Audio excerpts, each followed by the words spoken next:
欢迎收看新闻大白话，我是主持人翟轩。马上欢迎一下这个阶段加入我们讨论来宾，退役中将帅化明。主持人好，各位观众大家好。耶鲁政治学博士郭正亮。大家平安。政大外交系教授吴崇涵。翟轩好，大家好。好，来关注一下现在目前中美的关税战呐。川普算是第一回承认，的确对于现在目前美国的物价有影响。他用小朋友的玩具做一个比喻啊，他说：“哎，可能以前可以买到30个娃娃，但是现在只能买到2个了。”我们来听一下。Maybe the children will have 2 dolls instead of $30, you know, and maybe the 2 dolls will cost a couple of bucks more than they would normally, but.他算是第一回承认说，的确这个关税政策造成了美国的物价影响，但是最后还是要嘴硬一下。他说：“哎呀，中国才是在贸易战当中损失更大的一方啊，真是如此吗？”那他就说啊，大陆是头号的剥削者，还讲说大陆的产品啊，多数是不需要的。真的是这样吗？其实现在美国很多的一些消费者一般民众现在都陷入那种缺货的恐慌感，赶紧在囤货抢货，因为可能接下来5月底就要面临到货架上面可能就已经看不太到这个大陆来的这种陆制产品或者是说他们自己得要掏钱买单，付下这个关税才能够买得到。那再来我们看贝森特就讲说还嘴硬讲说我们要优先跟其他17国对话，但是呢中美的谈判是先搁置到一旁去所以他们觉得我们还是有一个姿态在那里的。但是呢中国大陆的官媒玉渊谈天就嘲讽就说这个川普的强硬硬蹭了10天，说了11次跟中国联络，强调这个美国主动接触那这个他已经连续4天讲这些话，说正在联络或是已经联络这些讯息因为一讲完美股就会上涨，美元就开始走强他就发现这样讲挺有效的，就开始在那边狼来了是吧？就开始硬蹭中国，10天之内至少说了11次和中国在联络。那连百度热搜的第1名都在讲，现在其实呢中方正在评估是不是要跟美方谈判关税所以现在其实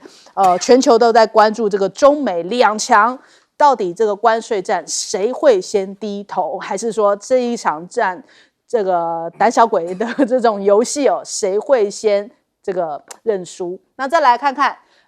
贝森特有讲说最近呢再度对于中国大陆的经济发难，讲说中国现行的经济模式过度依赖出口，损害了世界，需要重新平衡。但是新华社就批评他说，这番说辞看似冠冕堂皇，但实则是无比荒谬。需要重新平衡的是什么？是你美国的心态需要重新平衡，一直觉得说是别人剥削你但是你这个完全不是看整体的局面，你是因为你的产业转型了，但是你们都这样子好像有一种被害妄想一般那再来看到现在目前美国的失业人数真是暴增最新的统计，首次申领失业救济金的人数在复活节后的1周暴增到24万人，甚至还高于经济学家的预期写下今年2月以来的新高纪录。还有美国的商会也希望关税是不是可以放过小型企业那这个美国商会写信希望是不是排除小型企业，因为以免美国的经济陷入萧条对于美国的小型企业会造成不可挽回的伤害但是白宫怎么回应？他说呢我们对他们缓解的方式呢就是目前关税缓解就是减税啦，就是反正好像说了一套，但是到底怎么样实行不知道。可是我们看这个叶伦提到了，他说现在关税已经产生相当不利的后果，美国的衰退概率是显著的上升那所以警钟已经敲响，这个5月份恐怕就要看到这个美国自食恶果的状况快要出现了。所以越来越多的美国人已经开始用贷款的方式在买食物他们先用这种先买后付，养家糊口的成本大幅增加，导致现在很多美国人开始申请短期的贷款那贷款不是为了要买什么贵的东西，只是要买生活当中的食品跟杂货都已经如此困难。那现在目前大陆的电商商 Shein 就已经开始了，包含 Tim 跟 Shein 他们已经开始提高在美国的售价。举例来说，一条厨房清洁的毛巾原本售价是1.28美元，但是现在在一天之后已经变成了6.10美元，等于一口气涨了377%啊！谁买单？美国的消费者在买单哦。那再来，中国大陆的主权基金啊，财富基金，他们现在呢总部位于北京的中投公司计划减少它持有的美国私募资产。这些资产除了私募股权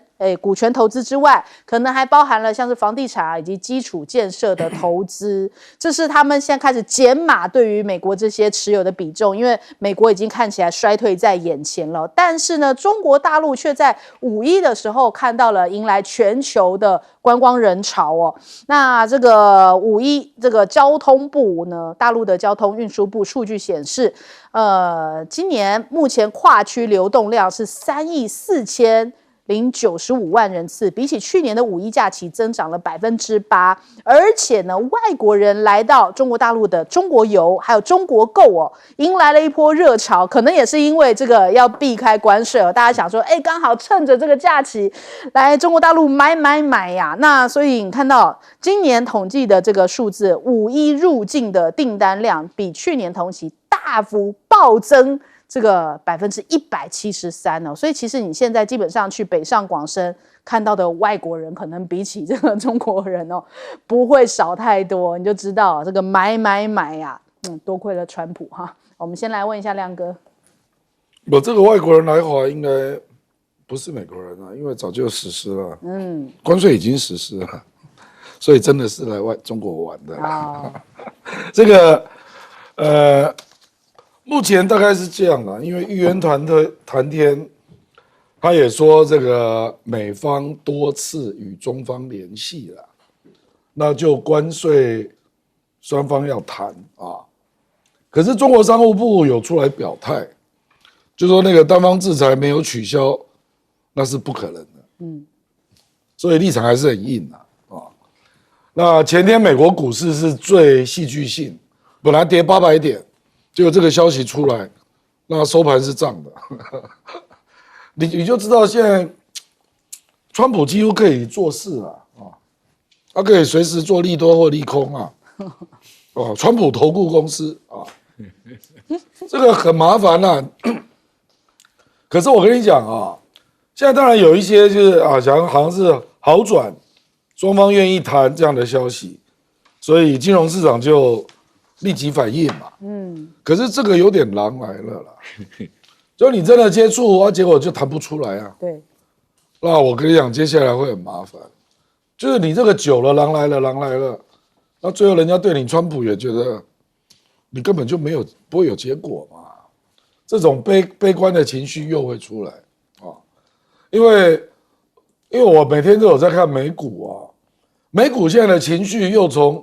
恐慌回到正常。现在就是这样啊，所以我们这一波也是一样嘛，台股也是嘛，回到了将近2万亿吧，不是吗？就是，可是我跟你讲啊，那个缺货主要就是一般估计大概1个月，美国的民众就会有感觉了。就有一些真的变贵，比如说西印为什么加那么多，我就觉得很奇怪，不是加145吗？怎么加到300%了啊？这个美国的囤货，我认为大部分是没有在囤货的啦，因为我们知道沃尔玛或亚马逊，他们就是以这个调货能力出名嘛，所以他不能有仓储啊，仓储就是表示管理不佳啊，所以他们的存货不会太多。所以我认为大概1个月，老百姓就会有感觉了，就会开始觉得，哎呦，目前是这样，因为有人到加州的港口去看那个船进来的状况，大概已经少了65%，表示还是有在进哦。那有在进的可能就是实在是没办法，一定要进啊。那另外可能有部分被豁免的，只是川普没有宣布。我甚至在猜啦。那个沃尔玛不是说关税他处理吗？我认为那个可能只有10%，不是145%，也就是说，他们跟川普不是谈嘛？川普可能私下就给他们豁免了。至少到今年的节庆啊，我们讲的是圣诞节了啊，因为圣诞树你现在就要开始订货了，因为人家还要整理树木啊，对，可能就针对圣诞节那个 Christmas sale 的货品就豁免了。进来就只有10%嘛。听说现在豁免圣经，因为说圣经是大陆这边印刷，不，都是大陆啦。我跟你讲，美国人不可能做这些东西啦。事实上，一般的小家具通通都是大陆啦，什么海滩床啦，通通都是大陆。对，那天不是《纽约时报》登了几张图吗？说你那个整个房间里面有多少东西，那个迫切程度，80到180了好几个啊。就买不到了，就这样啊。好，我们来请教一下将军。你想想看啊，一家百货公司或者一个超商或者一个店面，架子上空了，给老百姓是什么感觉？或你要买的东西，你必须要买的东西，价钱涨好几倍，你什么感觉？所以现在就是说，利用关税生效以前，还有一批货要到，所以你看前几天中国大陆这个出口还是很多啊。那是以前啊，对，那现在这个效应能维持多久？所以亮哥讲了1个月，那就不错啊。1个月以后，物价涨了，货架空了，一个公司货架空了，它还开得下去吗？你到一家公司看，这也没有，那也没有，你会有兴趣去第2次吗？所以这个问题啊，牵动的东西很多。至于双方在那里搞 chicken game， 那现在至少。川普已经在眨眼了嘛，再瞪眼瞪不下去了嘛。你讲11次，这个效应再往到后面呢，真的中国大陆跟你完全硬杠到底的时候，你是不是股市又要下来了？所以这个问题啊，川普在搞拖延战术，能拖一天算一天。所以沃尔玛现在私底下跟这个义乌厂商讲，10%他愿意吸收，就是川普讲的，说不定川普也料得到嘛。这个东西货架空了，什么玩具30个减2个，那个是不可能的事情嘛。所以他预期大概将来还有10%，这个问题就看中国干不干了。所以硬干到底，那10%我也不愿意接，因为现在中国大陆早就在那里布局嘛。我不卖你美国，也是违反 WTO。对呀，违反 WTO 是可以带着全世界的跟你干仗。这个10%。中国大陆说我不接受就是不接受，那这个事情问题就大了。这个川普最担心的事情就出来了，黑色的礼拜几啊，对不对？我一个老部下以前就是做圣诞灯泡的，还有那个包装礼物的彩带，那都做这多年呐，因为没有人可以跟他竞争，对，没有人跟竞争，所以这个问题哈，还有一个玩具听起来很轻松，30个见2个，我告诉你啊。现在的玩具跟我们那个时代的玩具不一样啊！我们小时候的玩具是跟人家互动的，我跟人家打弹珠，互相比的，对不对？有输赢的，对，所以可以玩很久。现在小孩子一个什么小车子，他会跑，或者一个洋娃娃会给你回2句话，2个礼拜就没有兴趣了。我们自己带过孙子嘛。生日给他买个玩具，2个礼拜他就不玩了，对，喜新厌旧了。上次为了讨好我的孙女，买一个黑悟空，打2个礼拜也不来了。所以这个问题哈，你要有互动，你要有 game， 那小孩子才会玩得久。现在做父母的讨好小孩子就是买玩具嘛，所以压力最大是美国小孩。对呀，他买不到玩具，不是买到是当尼姑的芭比娃娃。没头发，对不对？说明亮哥将来也可以变成一个公仔。亮哥公仔。所以这个问题啊，就是说，这个拖延的效果累积的越多，到了5、6月爆发的东西，你看，诸病齐发。这个美债、美股、美元、货价、物涨、失业，我不相信川普一下挡得住啊。你拖嘛，拖到后来就是病情越来越重。对，一个小的火花就让你，美国人很多死的肺炎并发症，你知道吧？他只是一个肺炎引起了其他的重症就一起发，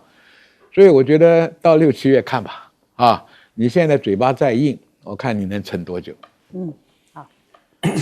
那刚才讲耶诞节，我觉得还不用耶诞节，那感恩节后面的 Black Friday， 我们讲黑色星期五。接下来美国人面对不是黑色星期五，他们是黑暗的星期五，他们东西绝对是不够，而且非常贵。美国人送礼的文化会非常惨。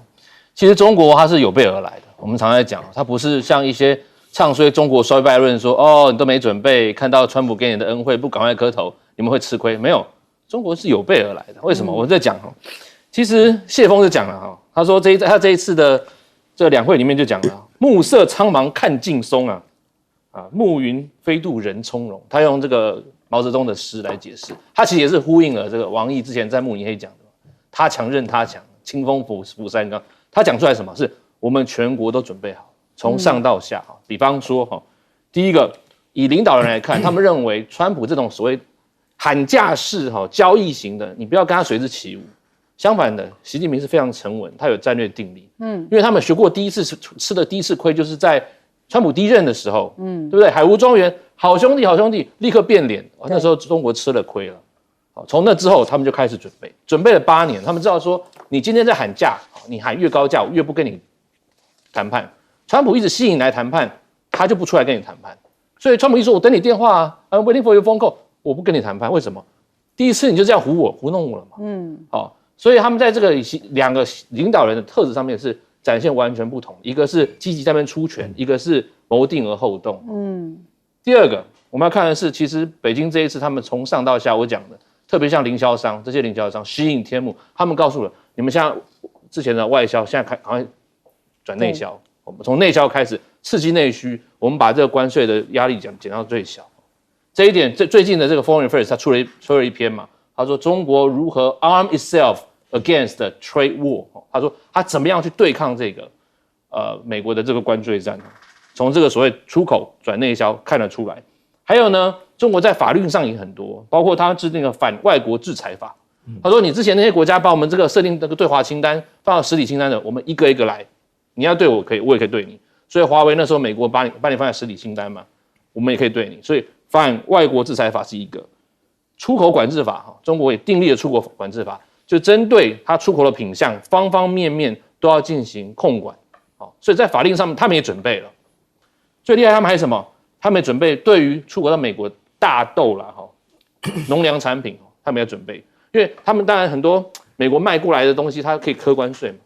嘛，让你的农产品首当其冲，并且禁止美国的，譬如说禽肉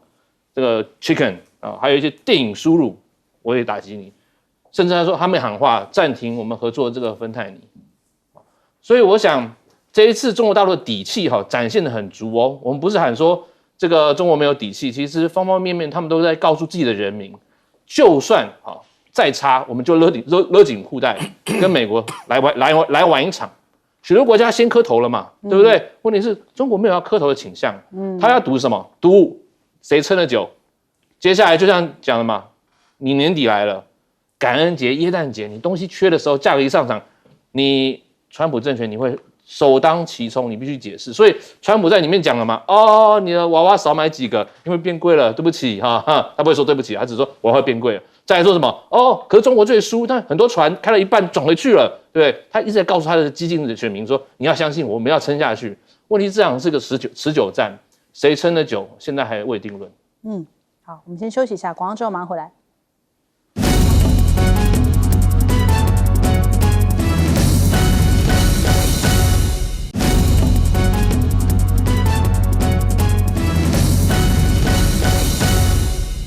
欢迎回来，新闻大白话。现在来看一下这个川马是不是真的要拆伙了呀？因为呢，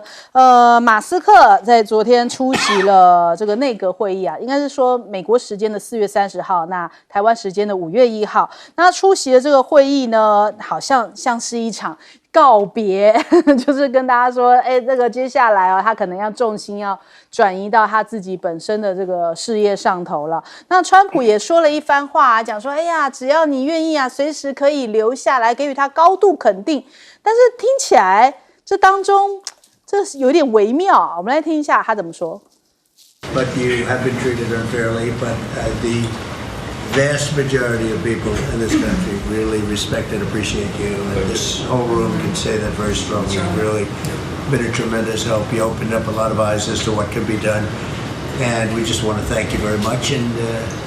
you know, you're invited to stay as long as you want. At some point, I guess he wants to get back home to his car. Elon, I love the double hat, by the way. He's the only one that can do that. 好，我们看这个马斯克好像也不像刚开始那时候那么意气风发哦，看起来这个表情上面跟当时那个时空不太相同哦。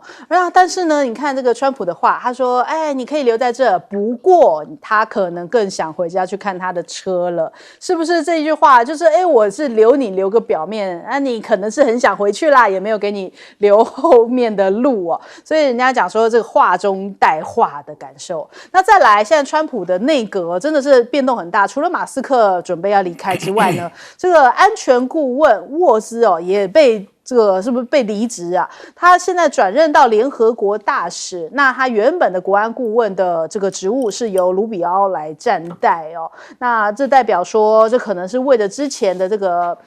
简讯事件要负起责任。那范斯就对外讲说，没有啊，他不是被辞职了，他是职位的晋升啊，所以对外还有一个说法。但是现在留下来的这些内阁的人，好像是不是看着这个马斯克也离开，因为马斯克之前也是对于这个对等关税有意见嘛，那沃兹是出了问题嘛，那现在留下来的变成要歌功颂德啊，所以你看这个中时的标题说宛如北韩一般啊，上任100日的会议啊，阁员们群起歌颂川普哦，所以他们这场内阁会议呢，其实包含了像是这些非法移民的一些施政成果啊，媒体可以在旁边听着2个多小时的会议，那听到了些什么呢？包含了英国卫报啊、日本的媒体啊、韩国的媒体啊，他们就讲说，当时这些部会首长围绕在川普旁边，然后呢，一边这个列举政绩，一边歌颂川普啊，就轮流发言的时候，大家在比啊，谁能够这个调子拔得更高哦。那范斯就讲说啊，能够与您共事是我的荣幸啊。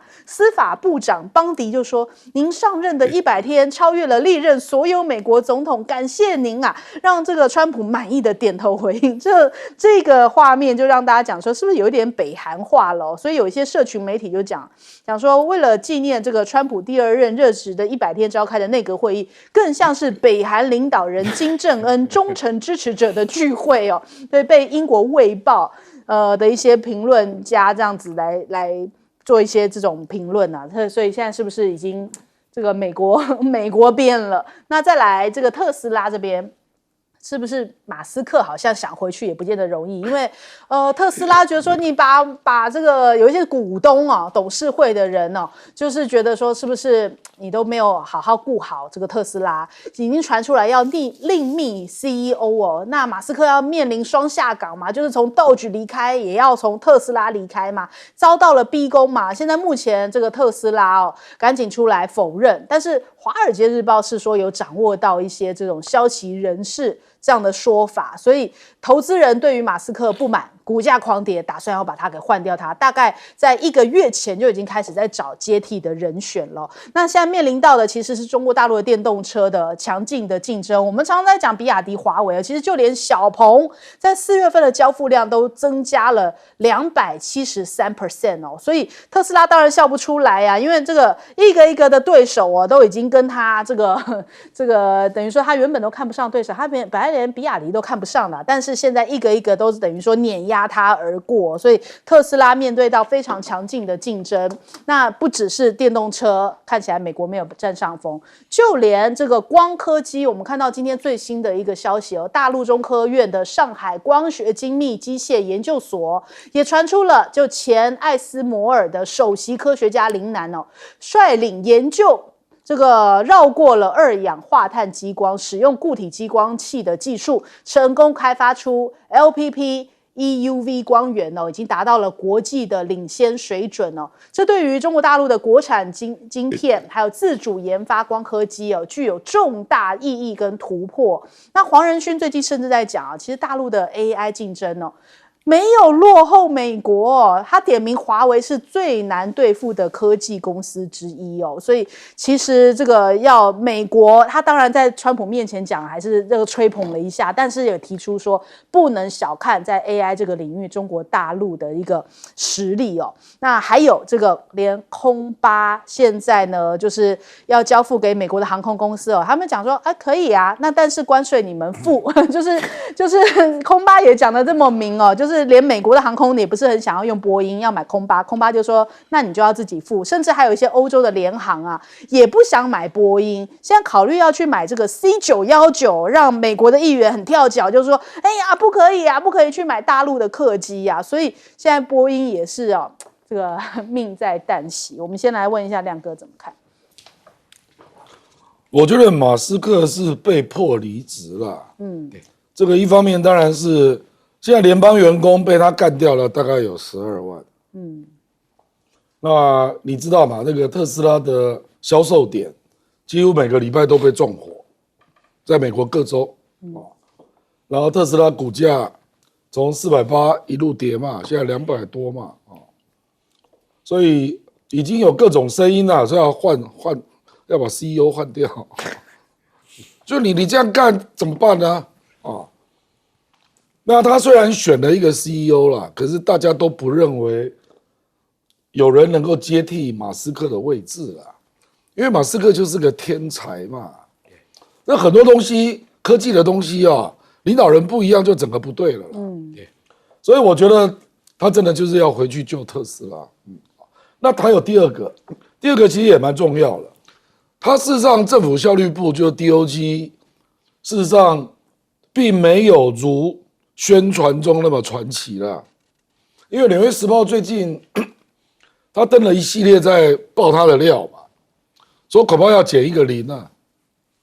就他都吹牛了，说他删掉了多少联邦预算啊，等等嘛。那有人比较了很多他宣传的政绩，发现根本就不是这样。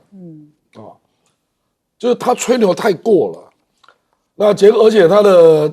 他也有将近12个幕僚辞职。就我觉得跟他的领导方式也有关啦。那当然他对行政系统并不熟嘛，所以他做了裁员或者是砍掉的预算，事实上造成很多行政机构的困扰。因为你没有在行政系统待过，他大概是用那个统计表，这个多花了砍掉，他根本不知道那个内涵是什么。那还有一个啦，就是感觉贝森特比较会拍马屁啦，所以最近贝森特越来越重要。你不觉得那个纳瓦罗也不见了吗？对啊。那他在做政府改革的时候，一度要去拿到国税局的资料嘛，贝森特反对，所以他们两个不是在那边撞凶吗？对，在那个 Meloni 意大利总理面前那边撞凶，不是吗？目前看来是川普比较站在财政部长这一边，因为我觉得川普大概知道他不能这样乱闯啊，他得罪太多事情了，他现在要聚焦了，那聚焦就是关税战嘛，就是这样。好，来请教将军。首先讲这个问题出在哪里呢？特斯拉原来的构想是不错的啊，美国这个政府搞了100多年，的确是里面很多问题。问题在哪里？是你川普的内阁成员太差。我们把毛病挑出来，但是怎么去砍，怎么去改，是你内阁部长、内行人里面去搞，体制内去改革，不是外行人直接下手，这个是有问题的，对不对？我在国军里面碰过金石案，就是他执行的人他不想裁嘛，你要裁他的部下，你像比如说一个主管，下面有3个处长，有3个副处长，陆海空，你裁哪一个，对不对？你要真正了解他的业务是什么，他的重要性多少，我裁哪个砍哪个。所以方向提出来，下面做的人呢要精选。我举2个例子，为什么这个管仲的这个政治改革？因为皇帝支持他嘛，支持到底。对，那个乡民械斗，一砍杀多少人，支持到底，他成了商鞅改这个变法。第二个，王安石变法为什么不成？你搞得这些老臣苏轼啊、苏洵都跟你唱反调，司马光跟你唱反调，而且王安石自己的部下呢又不熟悉行政，就跟今天美国的状况一样。对，所以改到后来垮了。今天讲良心话，川普是一个天才，对不对？他很多创意跟他的指导是没有话讲。问题就是，你今天川普有没有像秦朝的那个皇帝一样支持到底的？没有。就是说，现在讲起来，你的在国务院这个美国政府里面，你可以出去了。这个特斯拉公司搞不好也请你走路啊。那大陆有句话叫双开，所以这个东西啊，也是特斯拉的悲哀呀，也是马斯克的悲哀。所以这个问题啊，付出了一代价，他很难承受。我也很佩服啊，他损失了1500亿美金呢，他只是为一个理想在做哎，对不对？问题是，你下面那个 Dodge 挖出的问题，要改、要删、要砍，不应该是你下手，对，那应该是由部会里面。可惜现在美国的部会首长就是溜须拍马的，你看那个会议，我简直看不下去，肉麻。哎，川普，我感谢你任用我。川普，你这个业绩是很伟大的，为什么他不开别的东西的业绩呢？只有移民这个会议，勉强拿得出来给老百姓做个交代，其他没有一样能够拿得出来。所以这个东西啊，一个当领导的人，下面围了一群溜须拍马又没有能力的人的时候，你这个政府就完蛋了。好，来请教吴老师。这个 Walz 去职是蛮有趣的，我觉得我们不能只看表面，它代表了我觉得是白宫跟川普跟他所谓的极右派之间的斗争的这一个结果。其实在这个 Signal 门之后，我们知道其实 Signal 门爆发之后呢，那个 Loomer 极右派的人他就到了白宫里面去说你要开除一些人，这些人有背叛者，里面就有包括 Alice Wong 黄之汉在里面。那时候川普说我很听这个那个 Walz 他做得不错，这个事情不能归责于他，所以他开除了其他三个嘛，对不对？问题这个东西，我觉得他不能满足这个保守派，特别像 Loomer 这些人，特别是这种极端右翼分子，是川普很想要继续巩固的，因为川普起来也是靠这些极端右翼的人把他拱上来的。所以我觉得这一次这个 Walz 被换职我觉得是他的后续还是有这个所谓极端主义者的效应，不断的在挑战川普。在这个用人上面，他们觉得这些人都不够忠诚，包括Walz你也不够忠诚那当然，像 Alice Wong我觉得他是被锁定了，很早就锁定了。那我们一直觉得他不够格，而且你之前你帮民主党，现在呢，你的老婆，他甚至说他的老婆叫 Candace 的爸爸曾经是中国大陆做卫星的这个商人，他说你这种人怎么可以留在川普旁边？所以这是连这个 Alice Wong也打包走人那其实 Loomer 并不只是只有专注于这两个人他也专注在谁 ？Loomer 还曾经点名简以荣，就 Ivan Kanapathy， 也是现在川普旁边负责很懂台湾的Loomer 一直要叫这个简以荣走人目前还没有烧到他，因为简以荣他家世那边有这个我们讲的葡萄牙血统，就是澳门的葡萄牙血统的所以呢，这个我觉得这个极右派在川普这里面扮演很大的一个我们讲政治角力，这点Loomer争议很大很大。问题是他听他的，他手上涨了很多票，这点是这样子。当然呢，我讲说那为什么Walz会被派到这个联合国非常有趣就变成说他变联合国大使然后 Rubio 身兼两个国务卿加这个国安顾问，这很少见代表说川普不需要两个那个国务卿跟这个国安顾问在我旁边一直讲说抗中，一个讲抗中就好，因为我们知道 Rubio 跟Walz都很反中的，这两个在川普旁边一直喊抗中，川普受不了，因为他现在跟川普要跟中国打交道做生意，你旁边两个一直抗中，不要一个人就好。Rubio 你兼国安顾问，川普说了算，我说什么 Rubio 你不要吵我那 Walz 去联合国，他有个好处是因为他本身的基调他是鹰派，而且他对中国的这个态度也是非常强硬。我们知道在联合国美中之间的这个角力非常的明显。举个例在23号的时候，美国驻联合国的一个副政治参事叫吴婷大家可以上网去看。那吴婷他在联合国发言的时候就讲了，他英文非常标准，他是 ABC 嘛，华裔嘛，所以他英文非常好，但他会中文，然后他用中文讲说。中国大陆，你不要说一套做一套，用中文讲出来给中国的代表团听。代表什么？代表第一个，川普政权里面有懂中文的，有知中派，而且他也知道说我们要在联合国对中国大陆在联合国做的方方面面的事情，所以我觉得，联合国未来也是美中之间角力的战场。那川普把 Waltz 放过去，他维系这个对抗中的力道，在联合国之外，另外要讲的是 Waltz 其实在代表这个佛罗里达非常重要的一个票源。Waltz 以前是佛州众议员，川普用了一堆佛州帮的人在他内阁里面，为什么？川普很重视佛罗里达，佛罗里达是川普的第2个家乡啊。对啊，疫情的时候他在佛罗里达办公啊，而且佛罗里达是他必须要照顾好的地方，所以就算有保守派的人士在挑战 Waltz， 但是我觉得川普还是很挺 Waltz， 他只把你换个位置，说啊，你去当联合国代表大使，但是你还是听命于我，继续做你的事情。好，我们先休息一下，广州马上回来。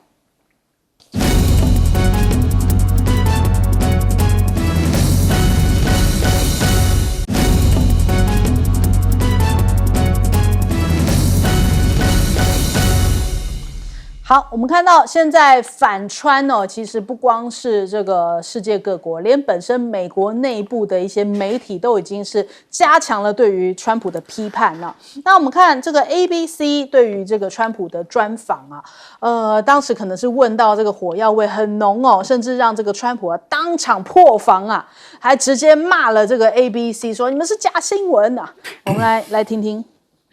You said, quote, hang tough. It won't be easy. You said that to the American people. I said, you're going to have a transition period. We've been ripped off by every country all over the world. They're laughing at us. They thought we were stupid people, and we were. I picked you because, frankly, I never heard of you, but that's okay. But I picked you, Terry, but you're not being very nice. 对，他甚至讲说，我都没听过你啊，还是这样的方式在对一位资深记者这样子在做批判哦。所以，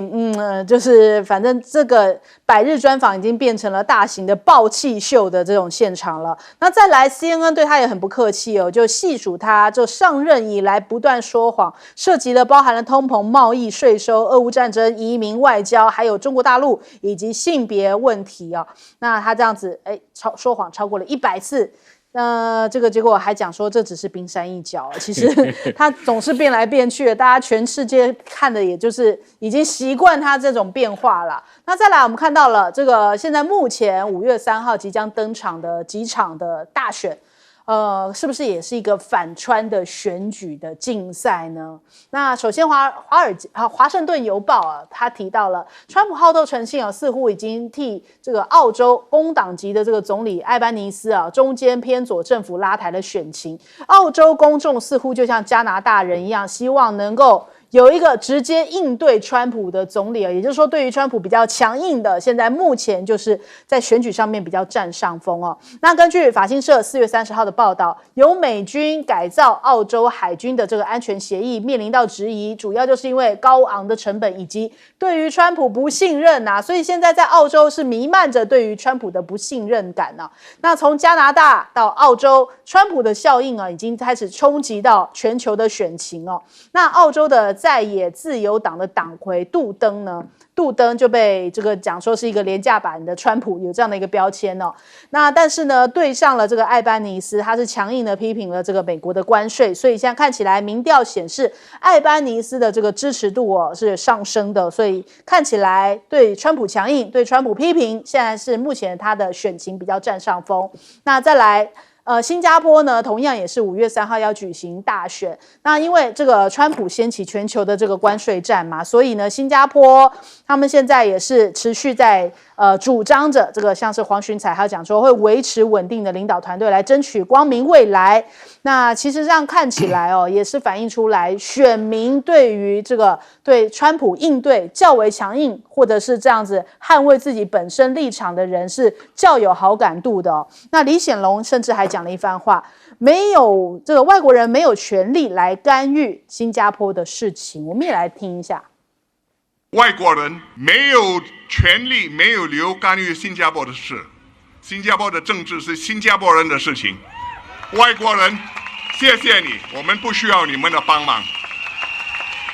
因为你们帮我们越帮越忙。对，这是新加坡的一个态度哦，希望美国不要再来管闲事了。那所以他说，呼吁各党派要团结一致哦，避免外部势力来影响选举。那其实5月13号，菲律宾也要进行一个算是其中的一个地方的选举哦，是不是也会受到这样子一个反川效应的影响呢？其实大家也可以来关注现在全球的选举跟川普反川的这个话题的一个联动性啊。我们来问一下亮哥。目前看起来是啦，因为澳大利亚目前工党大概53-47，也是领先啊。那黄循财实际上他比较特殊啦，他提前改选是因为他认为如果如期改选，那时候关税战的负面影响会蔓延开来，所以他就提前改选啊，所以是很聪明的。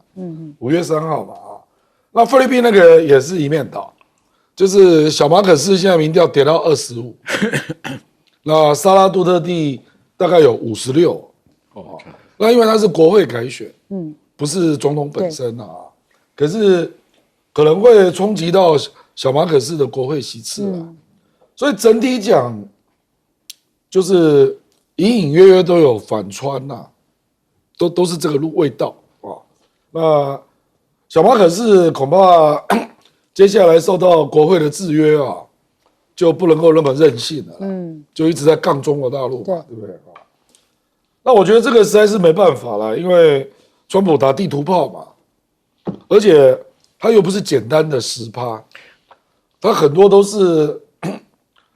很多税率都高到让你没有办法接受了，然后他也不解释，他又说全世界都欠我，所以我觉得。对于一些比较守规矩的国家来讲新加坡就是最守规矩的国家了。他对国际规则是非常重视的嘛。其实李显龙蛮有意思的，他卸任之后，他现在都扮黑脸，他现在讲话都很尖锐哦。那让黄循财有一个空间这样那其他我觉得，如果说连那个 Anglo-Saxon 都一个一个翻那你大概就可以去想象别的国家的感受了。大概川普最近唯一的好消息就是他即将去访问沙特阿拉伯，因为这次他的对等关税没有加的就是中东没有加因为中东也没有什么东西可以卖，因为他有油啊，对不对？所以大概去沙特，他就希望沙特阿拉伯买点美债吧，我猜啦。还有军火啦，所以大概是对川普来讲，唯一的好消息是他即将去访问沙特阿拉伯。好，来问一下将军。我讲大陆不是常常讲吗？川建国，现在变成川建国变成国际版，随便哪个国家只要反川普的票都得高了。第二个，美国算是一个新闻蛮有这个自主的地位的。你记不记得尼克森就为了一个记者让他下台的嘛？因为美国的言论自由这么多年嘛。第二个，川普为什么会翻脸呢？因为任何一个候选人花钱最多的就是媒体嘛，媒体可以造神，也可以帮你毁灭嘛。所以你这样子瞎搞，美国那个稍微有点信誉的记者问的问题当然很尖锐嘛。所以川普受不了假新闻呢？你是谁呀？你是 nobody， 搞这个名堂，就是这种对话来讲，你就很落入下层了。你不敢据理力争，你跟人家用这种以高压的姿态，媒体那么好压呀？我跟你讲，他能够造就你，也能毁灭你嘛。所以这个问题川普现在是四面受敌，内外都有问题。这个所谓这个新加坡是美国影响力最大的一个地方，这么大一个基地在那边，对不对？又是美国的保护他的。那李显龙出来讲这个话，我下台了，我可以比较。刚刚亮哥讲的没错，替黄循财挡一下子嘛。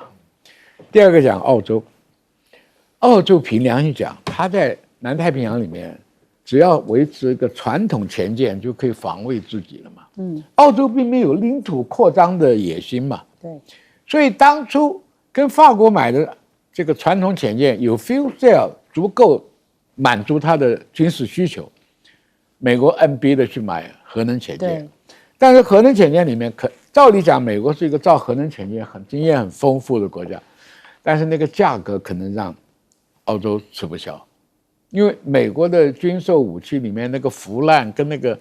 军火工业里面随便开价，那个会让人家受不了，因为造船是个价钱，后面的维修补保那没完没了的，大概最近都满足不了的，因为澳洲在美国造潜舰这是第2次将近失败，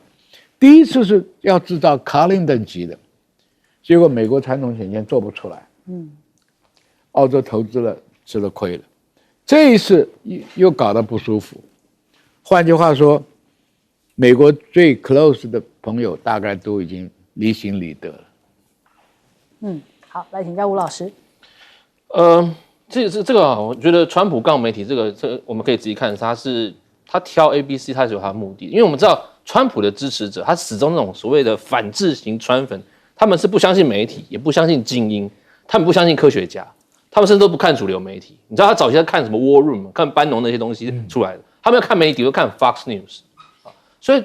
川普的这一次去 ABC， 他是要解释给那些所谓中间选民当然听说，我做的事情有道理，你们要有耐心他是要挑这个事，不然他去 ABC 干什么？他去被骂的嘛。所以你看那个记者给他的题目都是非常不友善的，所以川普还说我连你都不认识，你怎么可以那么不友善？他直接挑战那个记者。所以我们要知道的是，川普他有他的这个战略在这上面。那当然我们知道说，其实美国这种所谓两边极化严重是很久了，这不是一天2天的事情。那这种极化的所谓国内政治，它有可能会外溢到所谓的国际政治，因为我们可以看到这次很明显，从加拿大选举就看得出来嘛，对不对？这个加拿大选举本来这个保守党还领先呢，短短3个月被超车那当然这个川普这个51州言论真的把加拿大人都惹毛了，这全部惹毛，而且现在连加拿大人他们要去美国都会怕什么？被检查他们的手机跟笔电。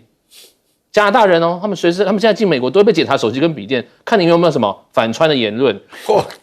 涉及国家安全，真的我不骗你们我的妈呀！所以加拿大人对于这个美国现在是非常的感冒这也是为什么造就了这个他们这个卡尔尼这么快可以冲起来，而且卡尔尼以前是央行行长，他本来不想从政的他是看到说杜鲁道下来了，有机可乘，他非常聪明顺势而起短时间内决定参选之后还赢，这种就是非常会审时度势，而且他也知道说加拿大整体的反美国的反美情绪高涨，所以这一点我觉得加拿大是一个例子。下一个我们看的就是澳洲，澳洲也是因为我们讲刚才亮哥讲安克鲁萨克逊人面对这个川普的这个所谓国内的极端保守势力外溢到国际的政治这种上面，我觉得他们的保守党这一次也是非常危险，保守党非常危险。那我觉得他们这些所谓的左派的势力，奥班尼斯可能顺势还可以继续维持执政。我觉得这是一个非常明显的一个态势那台湾呢？我们当然没有左右之分，我们台湾一直没有左右之分对不对？我们台湾一直以来都是2个资本主义政党在那边弄但是我们面对美国整个所谓保守势力，我们懂不懂美国？这一点是我一直要讲，我也是不断的告诉我的学生说，你们感觉美国，你知道美国都是东西两岸都是那种所谓精英型白领精英。你到底懂不懂美国根深蒂固那种中南部？我们台湾讲中南部，他们的大南方那些所谓反智、不受教育、老穷男这些人，他们根深蒂固就觉得我对于这个世界上我不 care， 你们移民都拿走我们工作机会，